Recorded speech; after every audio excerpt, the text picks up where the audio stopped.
السلام عليكم ورحمة الله وبركاته. أخباركم إيه يا حبايب قلبي؟ يا رب تكونوا بخير وصحة وسعادة. النهاردة بقى هعمل فكرة جديدة، مش كل يوم طبخ طبخ وكل يوم المطبخ. صراحة أنا زهقت، أكيد انتوا زهقتوا. فقلت النهاردة هعمل روتين في الريسبشن بالبلكونة. طبعا التراب مش قادرة أقول لكم، هوريكم الشكل إزاي، وخليكم بقى معايا وأنا بروق بنفض بقى كل الكلام ده، الكراسي دي كلها. ازيكم يا حبايبي؟ اخباركم ايه؟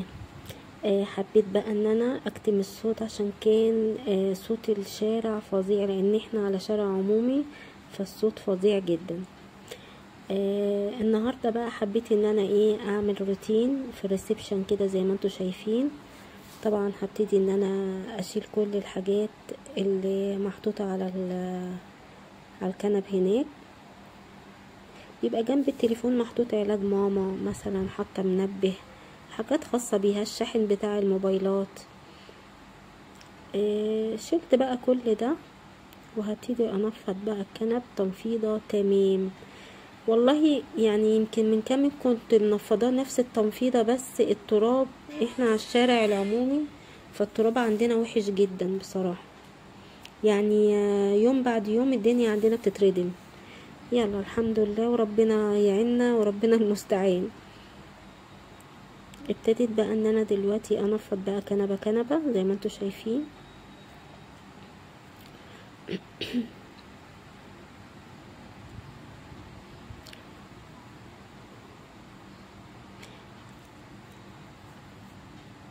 شلت الشلته كده ونفضت، لان ما بين الشلته وظهر الكنبه بتبقى فيه فروقات كده بتدخلي بيها تراب يعني. مسكت بقى واديله اديله زي ما انتوا شايفين. وعلى كده انا على فكره انا متكتفه لاني لابسه طرحه وكده ومتأيده، يعني مش واخده راحتي، بس اهو بحاول ان انا يعني اتعود على كده عشان اعمل روتينات زي كده على طول، ابقى واخده على الموضوع ده. نفضت دلوقتي بقى الخداديات ديت ورصتهم كده زي ما انتوا شايفين. المخدة الطويلة ديت دي كانت فاضت من السفنج، احنا لسه عاملين الانتريه ده قريب، فانا قلت للراجل يحطهن يعني يحطوا في نفس لون القماش الكنب يكيسوا، اهي تنفع مسند، حد يسند عليها كده يعني، ومديه شكل حلو.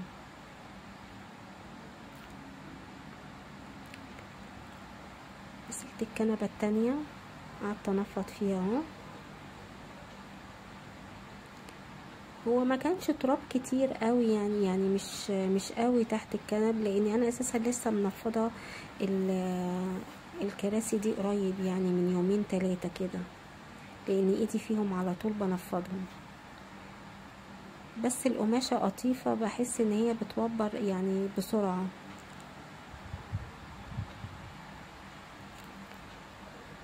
زي ما انتوا شايفين كده. هحط بقى الخداديات. حطيت المخدة دي كده بالشكل ده، احنا بنحطها بأي شكل يعني. ابتديت بقى انفض الكراسي زي ما انتوا شايفين. الكراسي بقى اللي كانت فيها تراب شوية كتير، مش عارفة ليه.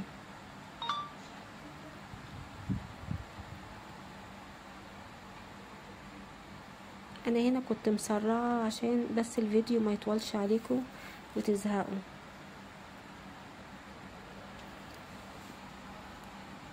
خلاص كده انا نفضت الكراسي، فاضل كرسي واحد اللي هو ناحية التلفزيون، هروح له دلوقتي وانفضه. هو ده بقى بيبقى تراب اكتر من الكراسي التانية عشان قدام البلكونة على طول.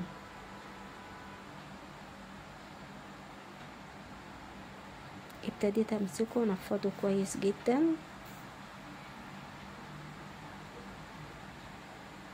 بس كده. في ترابيزة صغيرة كده بنحط عليها اي حاجة بقى، شواحن، اي حد قاعد عند الكرسي هنا، شاي، اي حاجة بنقدمها حط عليها مفرش حطينها. خلاص كده خلصت.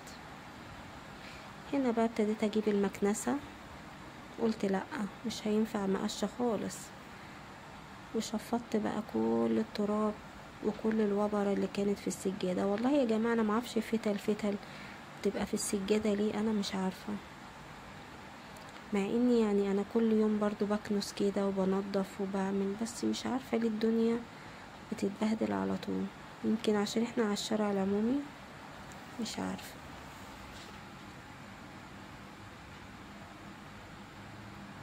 خلاص انا كده كنت خلصت الجزء الاولاني من الريسبشن اللي هو ناحية الانتريه.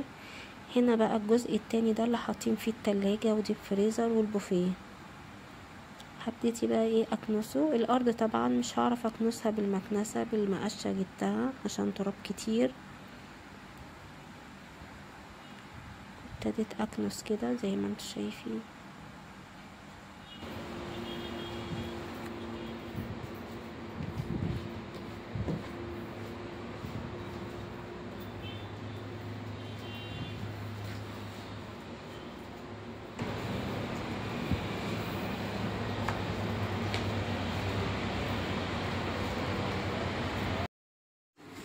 ودلوقتي بقى يا حبايبي دخلت البلكونة زي ما انتوا شايفينها مطربة جدا جدا. يعني البلكونة المنظر اللي انتوا شايفينه ده كل يوم على كده، لازم كل يوم ألمعها واكنسها.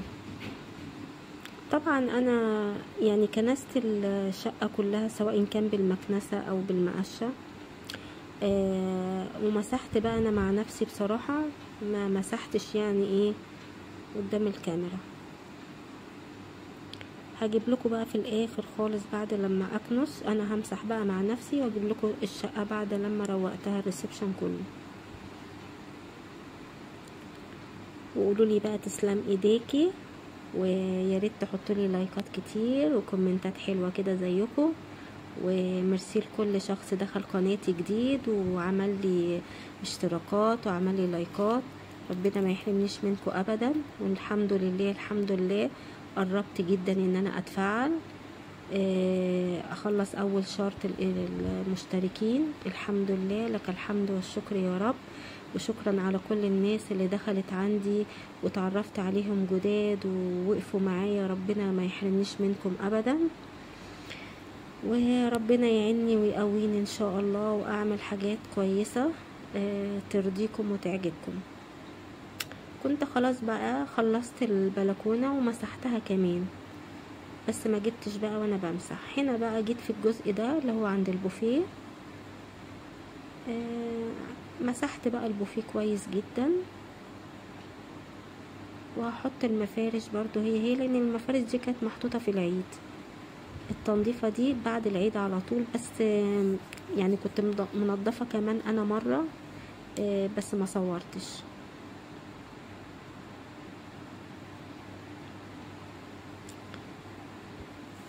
ومسحت كده المرايات كلها.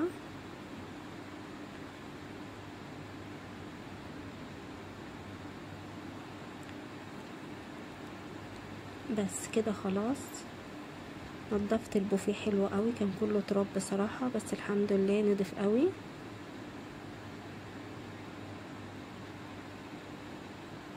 اهو زي الفل. دلوقتي بقى همسك التلاجات وامسحها حلو قوي. شفتوا التراب كان عامل ازاي؟ وعلى فكرة الحتة اللي في ايدي دي كل شوية بروح اعملها في المسحوق واشطفها كويس جدا جدا بالمية، واعمل بيها كل حاجة بعملها اروح اغسل الحتة كويس انضفها. بس طبعا مش بجيب ان انا كل شوية بروح اشطفها وارجع كده يعني. هنا بقى لان كنت الحته نظيفه قوي والتلاجة مش وسخه للدرجه دي، فاخدت كمان بالمره معاها التلاجة، وبرضو هاخد برضو معاها بالمره الديب فريزر لان كان مش مطربين قوي يعني. التلاجة اساسا انا ممكن مرتين في اليوم بلمعها التلميعة دي، مطرح الايد بقى،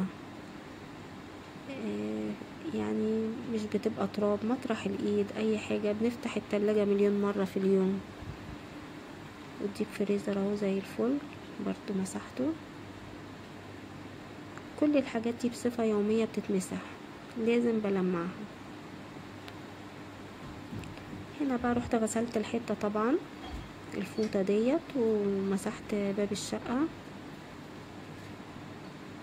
خلاص مش هيبقى فاضل غير باب الشقة والمراية، وكده اكون انا خلصت خالص. طبعا انا مسحت بقى برضو ريسبشن وكله مع نفسي.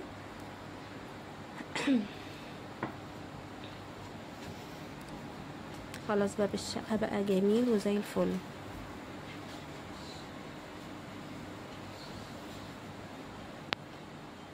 هنا بقى همسح المراية، كنت غسلتها طبعا الفوطة ورحت جبتها تاني عشان ألمع المراية اهو. بقول لكم شايفيني؟ لايك.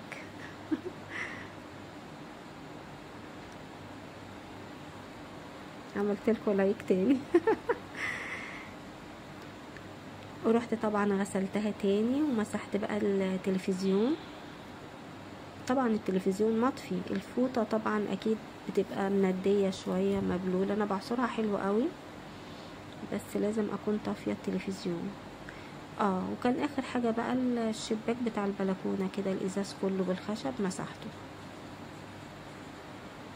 طبعا مسكت الخشب بتاعه كله مسحته حتة حتة، بس طبعا انا قطعت من الفيديو. دخلت بقى ألمع كمان الترابزين بتاع البلكونة والسور وكل حتة فيها والكرسي وكل حاجة. هنا وريتكم خلاص كنت خلصت.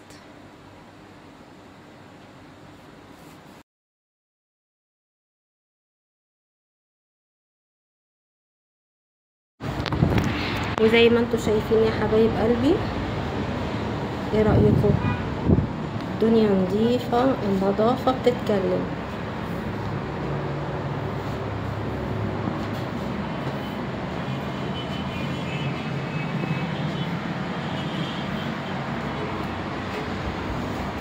ايه رأيكم؟ كل حاجة نظيفة اهي. بصوا